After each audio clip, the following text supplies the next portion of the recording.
근데 콜롬비아는 우리가 그동안 떠나본 도시 중에 또 나라 중에 가장 좀 가기 쉽지 않은 곳일 것 같은데. 위치가 100% 이제 직항이 없고요. 이건 확실하고요. 네. 뭐 미국으로 가든지 멕시코로 가든지 그렇게 가서 그 다음에 수도인 보고타 공항으로 가야 됩니다. 네. 보고타 공항에 가보면 딱 갔을 때부터 두 가지 느낌을 받을 거예요. 의외로 보고타 공항이 굉장히 깔끔하고 모던하다. 그래요. 공항이 굉장히 멋있어요. 그리고 뭔가 이게 좀 다르다는 느낌을 느낄 수 있는데 그게 뭐냐면 네. 보안 수준이 굉장히 높아요. 저도 이제 공항에서 두 가지를 뺏겼는데 하나는 작가니까 항상 들고 다녀야 되는 펜. 펜도 작가에게 펜을 뺏는다는 것은 그렇죠. 군인에게 총을 뺏는 건 아닙니까? 거죠. 그러니까 뭐 만년필처럼 끝이 네. 뾰족한 게 아니라 볼펜을 뺏겼어요. 심지어. 가서 일단 정체성을 빼앗겼군요. 정체성을 뺏겼죠. 예. 그 다음은 저희 위생을 책임지는 네. 아주 작은 손가위. 손가위가 뭐 네. 손바닥 많은 것도 아니고 진짜 새끼 손톱 많은 거예요. 후줄근한 아저씨처럼 보이면 네. 또 이제 뭐 식당에서 싫어하고 그럴까봐 네. 미용 목적으로 가지고 다니는 건데 네. 제 정체성과 미용의 핵심을 담당하는 손가위를 뺏겨버렸죠. 가장 중요한 두 가지를 빼앗기고 시작했다. 네. 콜롬비아가 왜 이렇게 보안에 철저한 걸까요? 다른 나라에 비해서 이 사회적 긴장도가 높아서 그래요. 조금 더 예를 들자면 네. 그 중남미의 꽤 많은 국가들이 편의점에서 이제 술을 살 때 네. 늦은 밤이나 이른 아침에는 판매 금지예요. 네네. 못 사요. 네. 왜냐하면 이제 음주로 인한 각종 사고를 막기 위한 거죠. 네. 그래서 그 시간에는 그 맥주 냉장고가 자물쇠로 잠겨 있습니다. 자물쇠로? 예, 아예 잠겨 있어요. 안 네. 열어져요. 네. 그런데 이 콜롬비아는 다른 나라에 비해서 맥주를 살 수 있는 시간이 더 짧죠. 보통 이제 늦은 밤 뭐 멕시코 같은 데는 보통 밤 10시 이후로는 못 사는데 네. 콜롬비아는 이른 저녁부터 그 맥주를 살 수가 없어요. 딱 이제 해가 떴을 때 낮에만 살 수 있는데 그렇다면 맥주를 살 수 있는 시간에는 다른 나라처럼 자물쇠를 풀고 냉장고를 열어놓느냐? 그것도 아닙니다. 맥주를 살 수 있는 시간에도 냉장고가 자물쇠로 잠겨 있어요. 근데 냉장고에 자물쇠가 채워져 있으면 그냥 밝게 돌려야 되나요? 주인한테 열어달라고 해야 되죠. 주인한테? 네. 너무 당연한 질문을 했네요, 제가. 그러면 이제 엄청 고심해서 골라야 되잖아요. 제가 냉장고 앞에 계속 서 있으니까 계속 이제 옆에서 저 자식 뭐야 그러면서 이제 욕을 하면서 그러더라고요. 어떡해. 겨우 진짜. 사고 난 다음에 무슨 내돈내산 하는데 이렇게 눈치를 봐야 돼? 힘들어요. 예. 그러고 난 다음에 이제 신용카드를 내잖아요. 신용카드를 내면 또 신분증을 검사를 합니다. 철저하네. 예. 콜롬비아가 그만큼 사회적 긴장도가 높다. 그렇죠. 그러니까 이게 왜 그러냐 그러면 콜롬비아 사회가 지금도 가보면 메데인 같은 데에 가보면 양극화가 굉장히 심해요. 뭐 보고타나 메데인에 사는 부자들은 진짜 뭐 맨하탄에 사는 부자들처럼 엄청나게 잘 살고요. 메데인 도심 그 중심가에서 골목을 좀 꺾어서 가면 이제 그냥 그 사람들을 보기에도 가슴이 아플 만큼 맨발로 걷거나 빈민가가 있고 아니면 뭐 쓰레기통을 뒤지거나 음식을 찾는 거죠. 그런 사람들이 있어요. 그러니까 이렇게 사회적 불평등이 굉장히 심하잖아요. 그러다 보니까 이것을 공동 생산, 공동 분배로 해결하자. 그러니까 극좌파 무장 단체가 탄생을 합니다. 이 사람들은 공산주의 혁명 게릴라예요. 혁명 게릴라군이라서 이 집단을 FARC, FARC라고 부르고요. FARC가 탄생을 하니까 그럼 또 반대쪽에서는 이제 극우 진영들이 또 무장을 해서 이 사람들도 중군사 조직이에요. 이 집단은 AUC라고 부릅니다. 그러니까 이 양극단주의에서 크고 작은 군사적 충돌을 일으키는 거죠. 거의 뭐 내전급이네요. 그렇죠. 그런데 이게 전부가 아니에요. 이게 더 심한 게 있는데 사실은 이 콜롬비아를 소개할 때 이 인물을 빼놓고 얘기하기가 어렵습니다. 누구죠? 파블로 에스코바르죠. 마야광. 예, 나르코스를 보신 분들이 이제 많이 아실 텐데 파블로 에스코바르가 일으키는 뭐 살인, 폭파, 뭐 테러의 위험 이런 것 속에서 8, 90년대를 공포에 떨면서 보냈던 거죠. 파블로 에스코바르가 나중에는 그 정부 부처 제 기억으로는 내무부쯤 될 거예요. 내무부를 습격을 해서 거기를 점거를 해요. 자기 세상이었구나.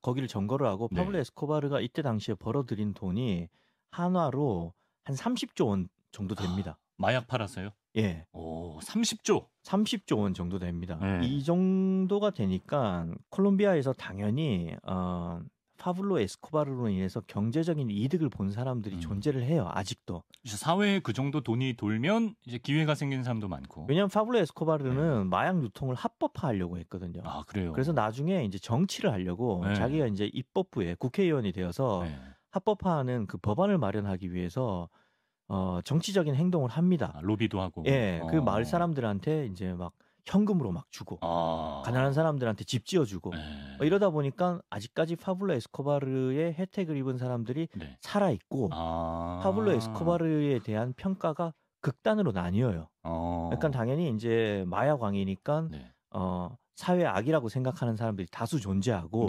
파블로 에스코바르가 악인이었지만 그럼에도 불구하고 그는 콜롬비아를 사랑하고 우리를 도와준 인물이었다. 심지어 로빈후드처럼 생각하는 사람들이 있어요. 의적처럼. 그래서 메데인 시내를 걷다 보면 그 콜롬비아의 그 3대 위인이 있습니다. 3대 위인? 3대 위인이 오피셜인가요? 아니면 그냥 거리에서 가장 많이 볼 수 있는 유명인인데 첫 번째는 콜롬비아 화폐의 고액권의 주인공이에요. 노벨 문학상 수상자인 가브리엘 가르시아 마르케스 대문호죠. 100년의 고독을 쓴. 두 번째는 보테로, 페르난도 보테로. 그러니까 화가인데 보통 이제 사람을 좀 이렇게 뚱뚱하게 거구로 그려요. 세계적인 화가죠.